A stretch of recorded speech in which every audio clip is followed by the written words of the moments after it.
So I've been teasing it for a while. We've done shorts. I've talked about it on social media. We're talking about two highly similar platforms and the many ways in which they're different. Disclaimer.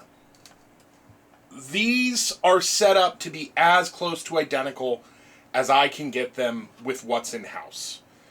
They have their intrinsic differences that are going to make them different, and this review will be based on these two specific examples and how I feel about them, along with the opinions of some of the guys that I play with who got to handle these at our last indoor war. First things first, these are both designed to fire about 150 feet per second. They accomplish it with a different motor and wheel setup, but they're both coming in around 150. This is about 144. This is about 148. It's worth noting, changing the wheels and motors in the unnamed Shellington MP5 style blaster requires a whole different forward assembly. The cage is integrated into this front module. Whereas, with motor tier, it takes standard strife cages, and it's just right in there. So, that's an advantage for motor tier, in my opinion. The ability to just swap cages if you have an issue or if you're going to run it at multiple events, very convenient, very nice, like it a lot. Downside for motor tier is controllability. I love this thing. It's a great time. It's a hoot.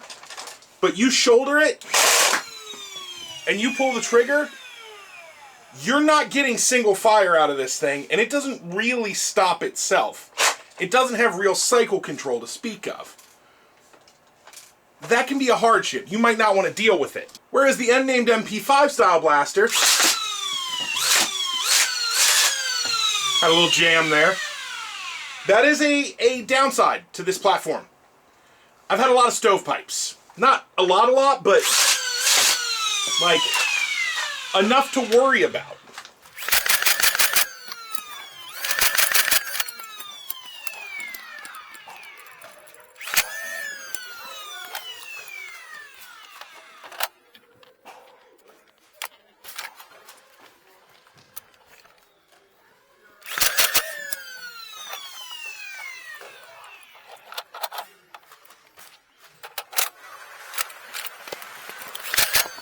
Oh! I don't have those issues with motor tier. Motor tier just rips through rounds, but it's essentially uncontrolled. Advantages and disadvantages. Magazines. They both use a double stack magazine. Motor tier is a 30-round double stack magazine, so more shells, great. The unnamed MP5 style blaster is a 20-round magazine. It's more controllable, it's easier to get in the unit, but, I mean, 20, 30. It's going to have pluses and minuses for whoever runs it. And I have a big issue with this magazine. So, Harrison or Heath, whichever one of them designed the magazine, it uses a coil spring. And that coil spring wants to bind in the magazine, doesn't always want to feed well, and in general just, I don't feel like it really keeps up with the needs of the platform. Whereas Domo, in his German eccentricity, this thing has six drum springs. This follower will catch up to the insane fire rate that motor tier puts out. It's got no problem keeping up. And that is shocking considering the size of motor tier, right? You got this massive motor for the pusher.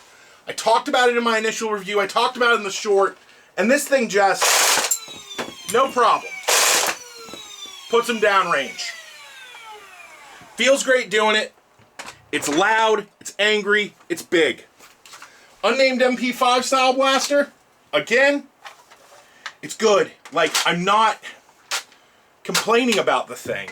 It's good at what it does, but you have to want exactly what it does, which is be the more submachine gun style platform of the two. It locks open when empty. Motor tier doesn't do that.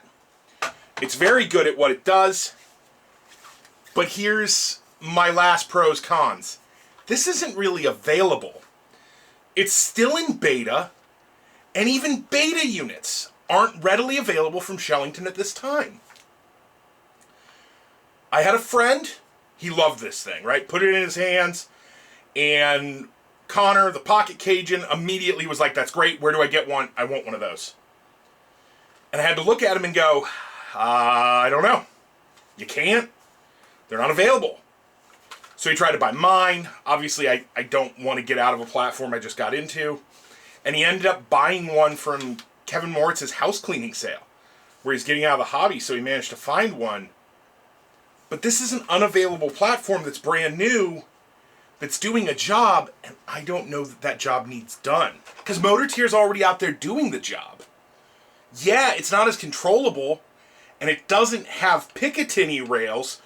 Domo, you and me need to have a conversation about that. Your love of these rival-style rails, these need to go away. We need to move to standard Picatinny rails, bro. But it's not as controllable. It's got these bigger, longer mags. It's heavy with this pusher motor, but you can dump a mag. Feel good doing it.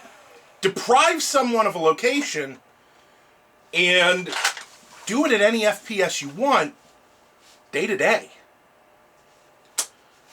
I'm not saying that the unnamed MP5 is bad, because it is more controllable. It's an actual submachine gun style blaster. But I think this is a whole lot more fun, and it's available to buy readily, which the unnamed MP5 just isn't at this time. At a point in the future, when it's out of beta, when they've got the manufacturing up to snuff, it's great. Have one if you're into it.